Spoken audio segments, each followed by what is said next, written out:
beginning of Parah. Parah. Okay. Aleph.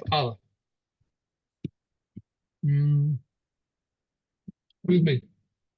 Rabbi Eliezer says the term Egla means within her first year, and the term Parah means within her second year.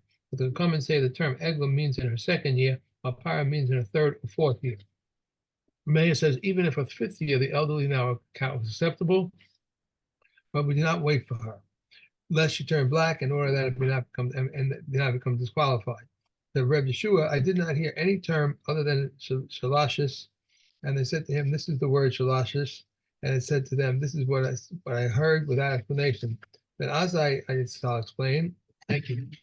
If you say shalashis, this means with respect to one another in account. If you say shalashis, this means a 3-year-old. Similarly, they said a Revi vineyard. They said to him, "What is the wording, Revi?" He said to them, "This is what I've heard without explanation." But it had been, I shall explain it to you. If you say Revi, it means with reference to others in a list. But when you say Reve, Revaya, it means 4 years old. Similarly, they said if someone eats a Taras afflicted house, Similarly, if they said if someone eats in a Taras afflicted house, half a loaf of 3 kav, they say to him, "Say of 18 to a saw." He said to them, "So I received without explanation." Ben as I says, I shall explain. If you say of 3 kav, there is no challah. But if you say of 18 per saw, its challah portion reduces it. Bet. Reb Yossi Agili says, Param are within their second year, as it is stated, a second bull you shall take for a katas offering. But the comments say, even within their third year. The mayor says, even within their fourth year and even within their fifth year, they are permitted, except that they will not bring older animals because of consideration of dignity. Okay. One more, you've got Gimel.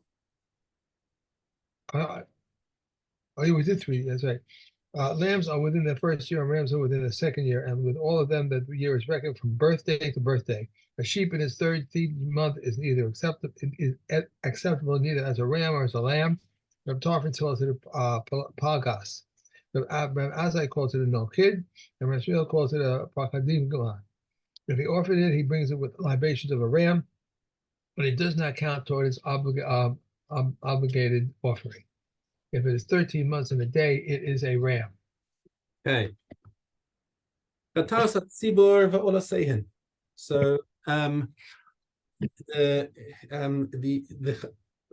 the communal offerings, right, something that's brought on behalf of the tzibur, whether it's a chatas or an olah, chatas a yachid, also the sin offering of an individual, and the asham of a nazir and an asham of metzora.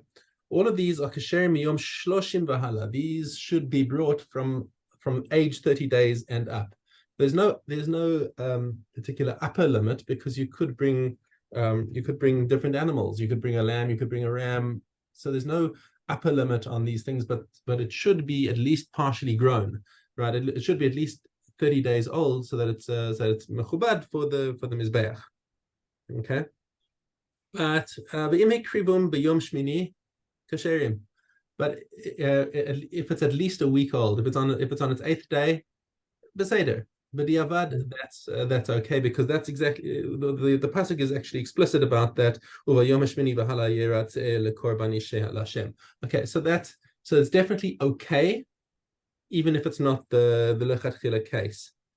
However, we make a distinction here on nadarim and nadavos, when there are voluntary offerings, habachor, maser, pesach, all these offerings, even though Pesach is not even considered a voluntary offering, because everyone has to bring a Pesach, right?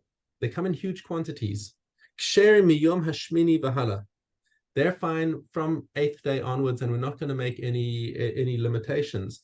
Even on the 8th day, it's acceptable to bring it.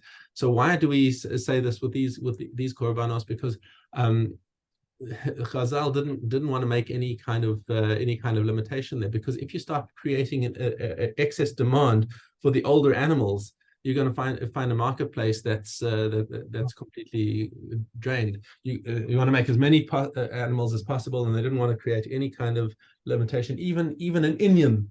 I mean, I'm sure in their times, as in ours, everyone wants to do things b'chachila, b'hidur, and whatever.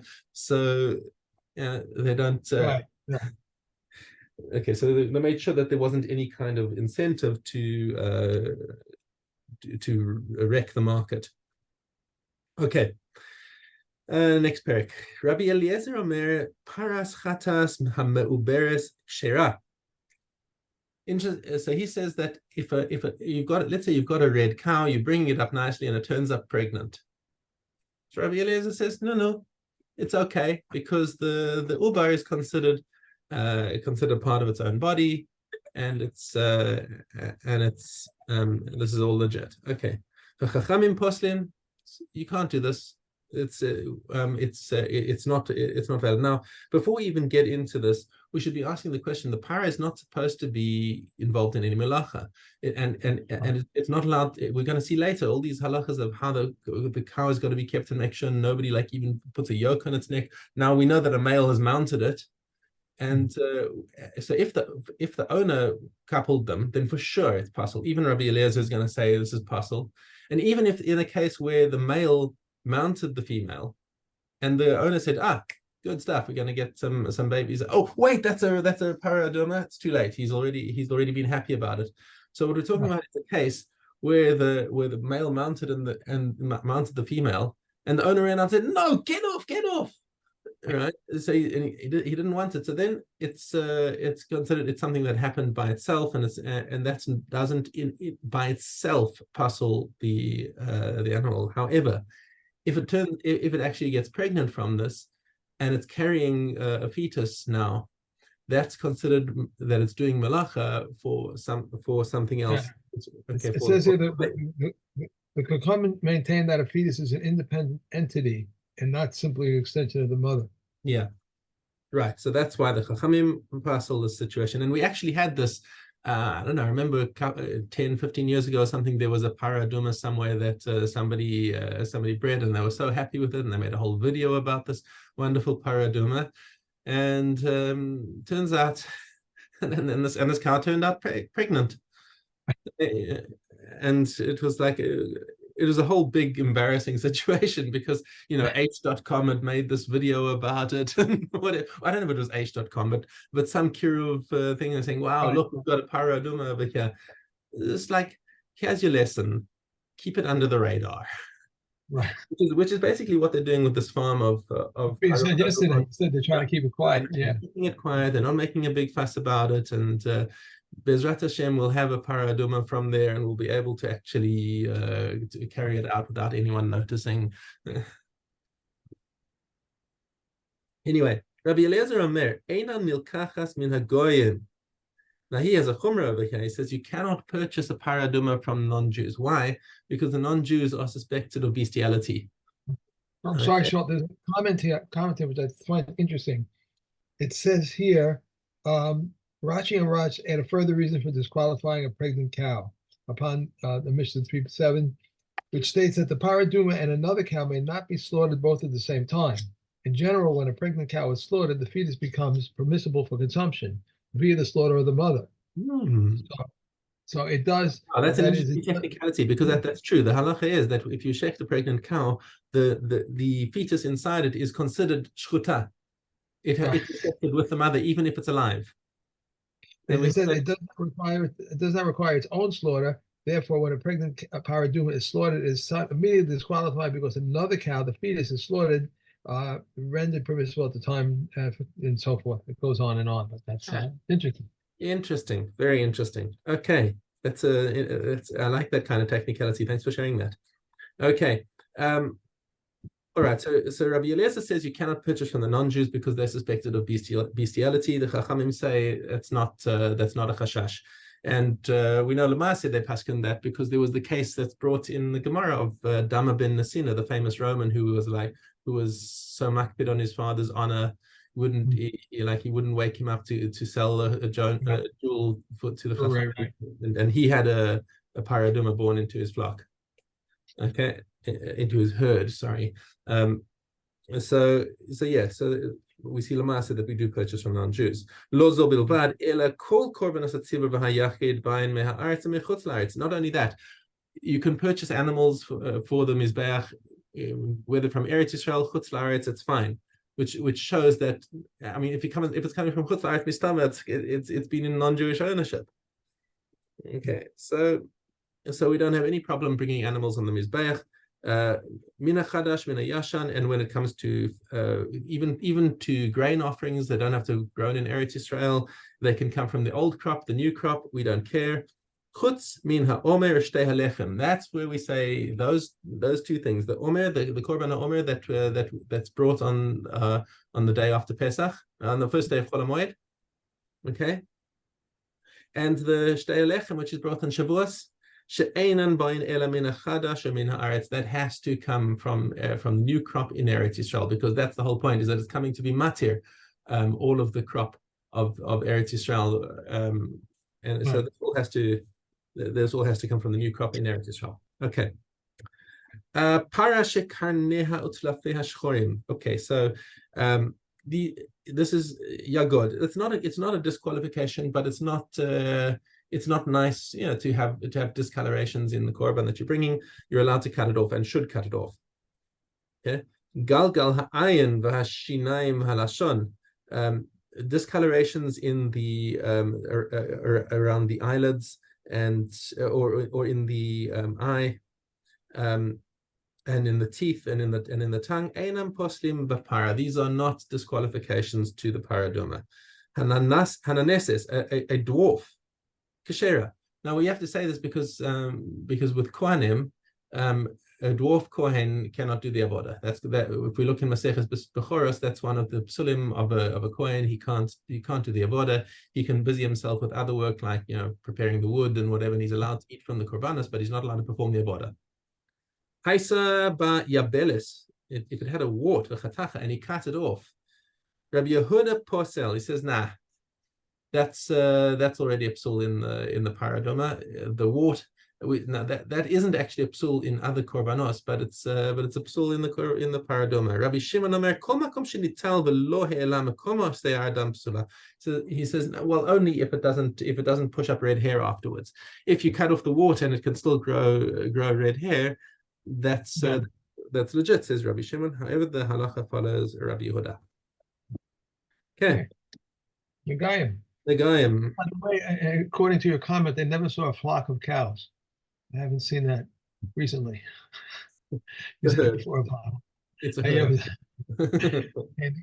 The guy, Aleph Hay. But you never saw a flock of cows, but you heard a herd of cows. Okay. Oh, very good. Okay. Oh, Dad. Hey, how does it cause leniency? It contained one white hair, and the white hair disappeared. The two white hairs were white and turned black. One was white, one was black, and they both turned black. The hairs were long and became short. One hair was long and one short, and they both became short. A boil touched one or both of the white hairs. A boil surrounded one or both hairs. The hairs were separated by a boil, the healing skin of a boil, a burn, the healing skin of a burn, or a dull white blemish. The nega contained living skin, and the living skin disappeared. The nega was square and became round or oblong, and it was surrounded and moved to the side. It was together and became scattered, or boil covered, surrounded, divided, or decreased the mikya.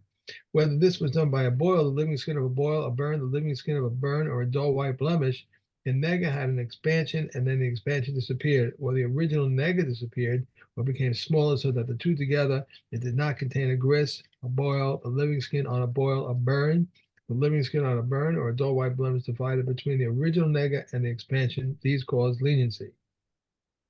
How does the postponement cause stringency? The nega contained no white hair, and white hair appeared on it. The hairs were black and turned white. One was black, one was white. They both turned white. They both grew short. They became long. One was short, the other long, and they both became long. A boil touched or surrounded one of those hairs, and the hairs were separated by a boil.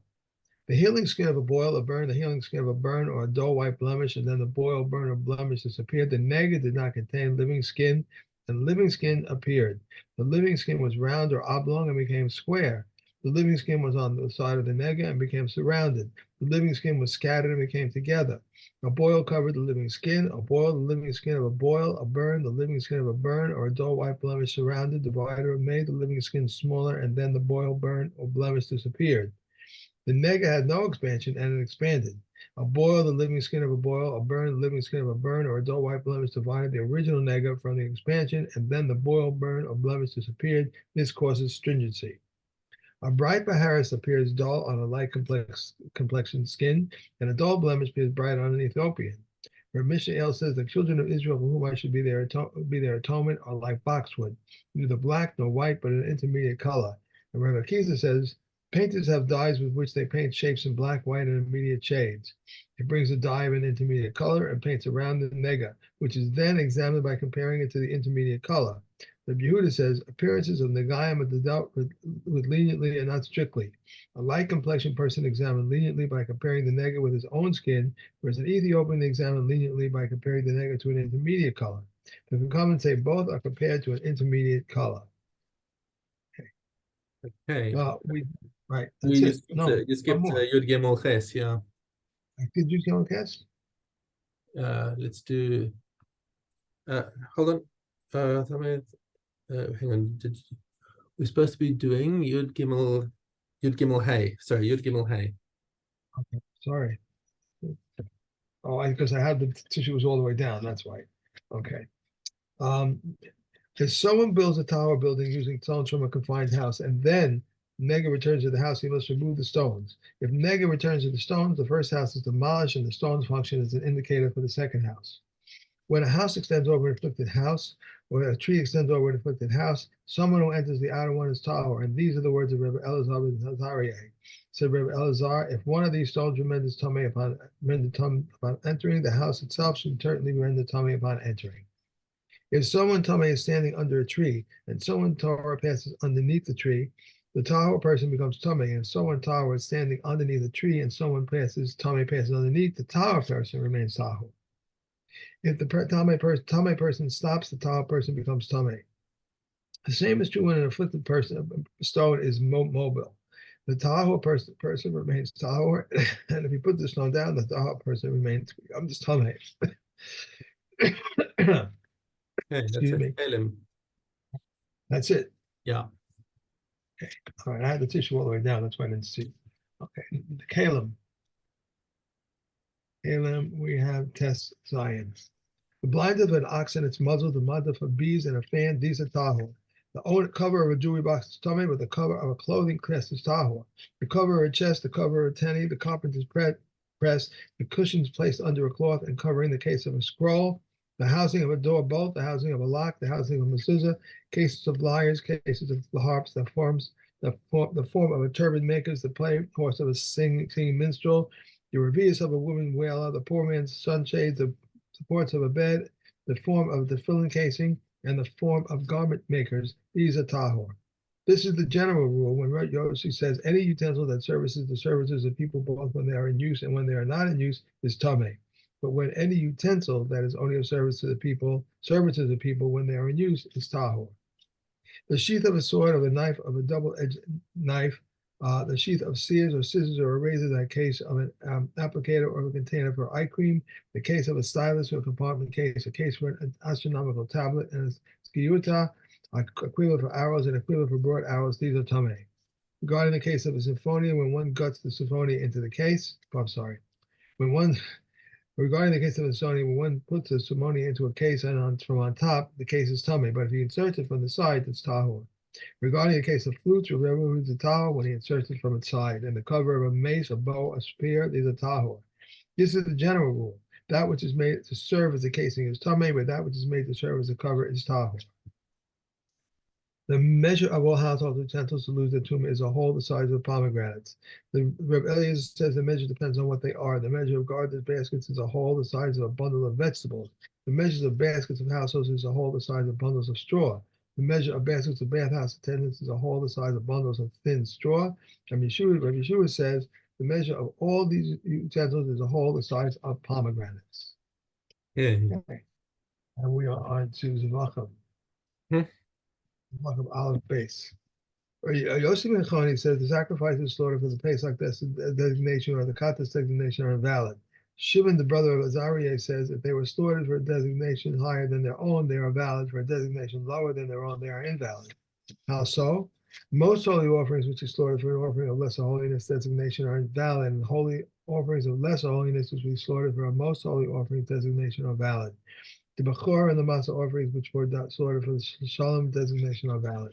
The Shlomin offerings which are slaughtered for a Bechor or the measure Misa designation are invalid. A Pesach offering which was slaughtered on the morning of the 14th of Nisan for a designation other than its own, Rabbi Yeshua validates it as if it had been slaughtered on the 13th. The Ben Seretz validates it as if it had been slaughtered in the afternoon. But Shimon ben Azai says, I received a petition from 72 sages on the day that they appointed Eliezer ben Azariah to the yeshiva.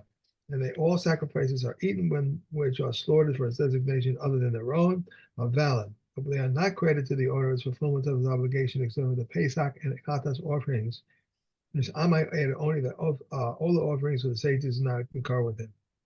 If one slaughtered a Pesach offering and Chatas offering for the designation other than their own, or he received their blood or conveyed it or threw it as a designation other than their own, or for the designation other than their own, or for a designation other than their own as well as for their own designation, they are invalid.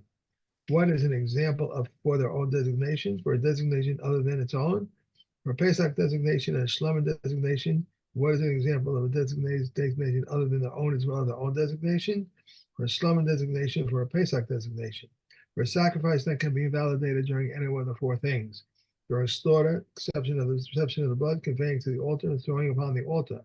Reb Shimon validates the case of conveying. Reb Shimon used to say, it's impossible to make an offering without slaughtering, receiving, or throwing the blood, but it is possible without conveying it, because one can slaughter the offering at the side of the altar and throw the blood there. But Eliezer says if one walks where he must walk, the intent invalidates. But if one walks where he did not walk, the intent does not invalidate. Okay. Oh, sorry. And we are on to Kesubas.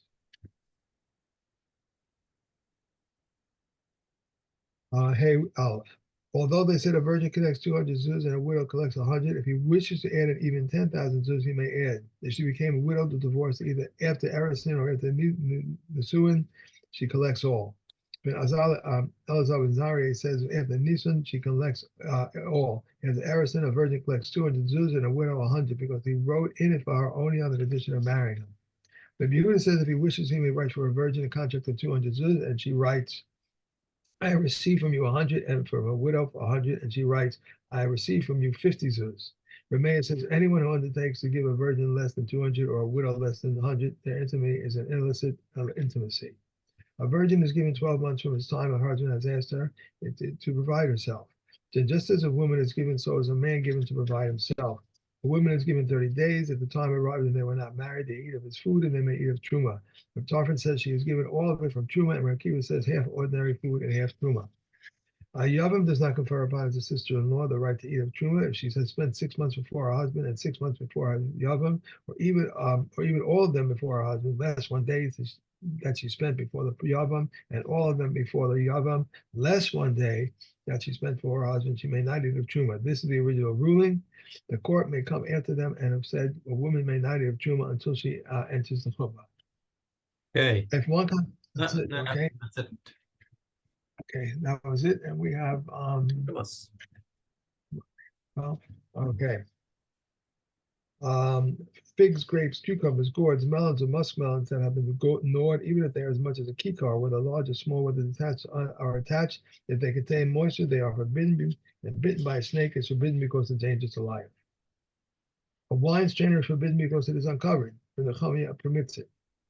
And if a doubt of uncleanness aroused concerning a jar of truma, Rebbe Elliot says if it was lying in an exposed place, you should put it in a hidden place. If it was uncovered, you should cover it. But Rebbe Yeshua says if it lay in a hidden place, you should put it in an exposed place.